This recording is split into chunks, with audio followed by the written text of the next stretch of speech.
Welcome back to our special coverage tracking Irma, our extended coverage to keep you informed on the storm's path. And South Florida is still in the line of fire here. We will certainly see and even feel strong winds out there this coming weekend, as well as lots of rains. Plenty of damage is on the way. So let's get right to your weather team. We have hurricane specialist Max Mayfield with us tonight. And Chief Certified Meteorologist Betty Davis is right here in the Weather Center to start us off. Monitoring every motion of this powerful Hurricane Irma with maximum sustained winds of 185 miles per hour, moving west-northwest at 16 miles per hour. What we're looking at now is the infrared satellite imagery, and we're seeing where the system is in relation to Puerto Rico. We just heard from our Ross Palumbo talking about how quiet the conditions seem to be. Fortunately for Puerto Rico, the eye of Irma stayed about 50 miles, give or take, offshore. So some of the worst weather associated with the system staying out over the waters. That's not to say they didn't have any impacts, and occasionally there still could be some showers or even a burst of wind that brushes by. But for them, the core of the system staying offshore, and that is some good news. So everything sort of going to the forecast plan here as we continue to watch still some rain bands whipping around the island as it travels off the center toward the west-northwest, 15 to 16 miles per hour. And we did note a wind gust just under tropical storm force there. All right, here's another view of the radar coming in out of the Puerto Rico area, and you can see how the eye wall is indeed offshore. But remember, those tropical storm force winds extend outward up to 185 miles from the center. So here's Puerto Rico, the system 2, leaving behind the Leeward Islands that were so hard hit overnight into early this morning, and eventually the Virgin Islands, U.S. and British, get out of Irma 2. But notice ahead of it, there is more territory. There is Hispaniola. The official forecast from the National Hurricane Center does indicate that the core of Irma should stay offshore off the coast of Hispaniola. That said, there is a hurricane warning in effect for the North Shore. So the system's so big, they will feel some impacts here. So this is where the hurricane warnings are stretched out. The area shaded in red, Turks and Caicos, southeast Bahamas included in that. Hurricane watches as we're getting over toward Cuba and into the central Bahamas as well. So there is more territory that Hurricane Irma is going to have a rendezvous with as we're moving from Thursday into Friday. There will be the wind. There will also be the rainfall. In fact, for the southeast Bahamas, central Bahamas, Turks and Caicos, some 8 to 12 inches in the forecast, some isolated amounts up to 20 inches of rainfall. And then, of course, later on in the weekend, once we get beyond Friday, we'll be worried about the concerns, worried about the impacts here over South Florida. And with that, we bring in our hurricane specialist, Max Mayfield, for a lot more. And the Hurricane Center updates the main advisory every 6 hours, and they've really been very consistent on this track. They may have moved it a little bit one way or the other, but overall that cone hasn't changed drastically.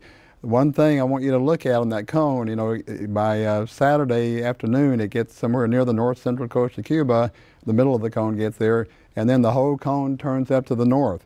So I'm going to show you some of the computer models, some of the more reliable computer models that the National Hurricane Center looks at to make that forecast. And these models actually come from various modeling centers. There's a Navy model in there, there's a Canadian model, there are European models, there are several from the National Weather Service.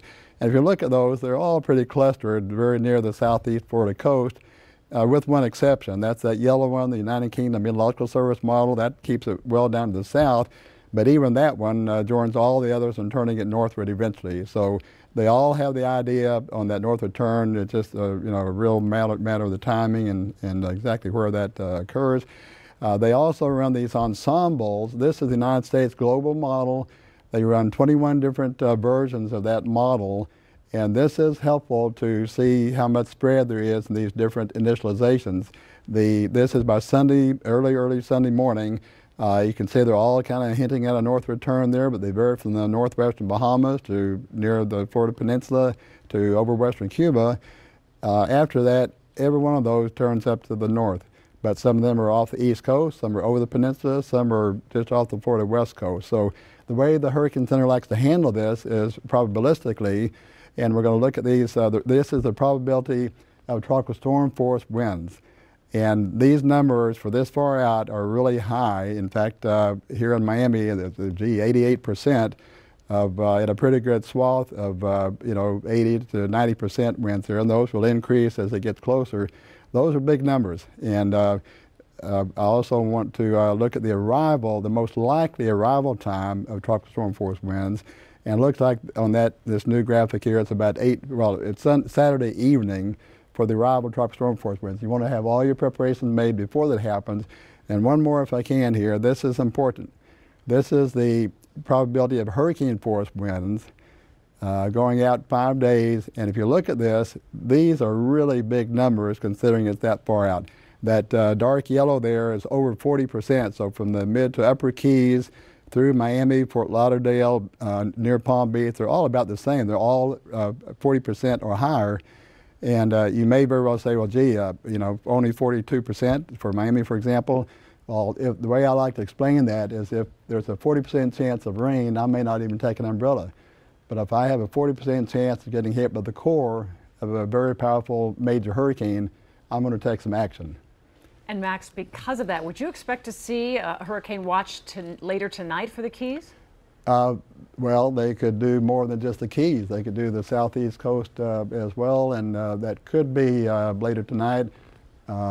I think maybe more likely tomorrow morning, but yeah, I think it's a matter of time. And they'll start with the hurricane watch, which hopefully will give us 48 hours before the arrival of tropical storm force winds, and then the warning 36 hours before the arrival of tropical storm force wind. And Max, in case some people who may have missed it earlier, I know sometimes television only allows you one time, especially when it's live, to pick up something. Can you reiterate again, when is it necessary to put up the shutters and to be ready for this storm? Well, in this case, this is not a tropical storm or a Cat 1 or Cat 2 hurricane. This one, I would go ahead and start putting them up. I've already closed mine, and I'm going to be here with you all anyway. I don't have time to worry about that, so I went ahead and did it. But you don't, it depends on how big your house is and what kind of shutters you have and how long it takes. Just don't wait on this one. Go ahead and do it. Let's all pray it passes east of us, but there's sure no guarantee that's going to happen. Miami-Dade County Mayor saying the same thing, Max, saying get those shutters on now. Thanks so much for your time, and we'll be checking back with you, Max.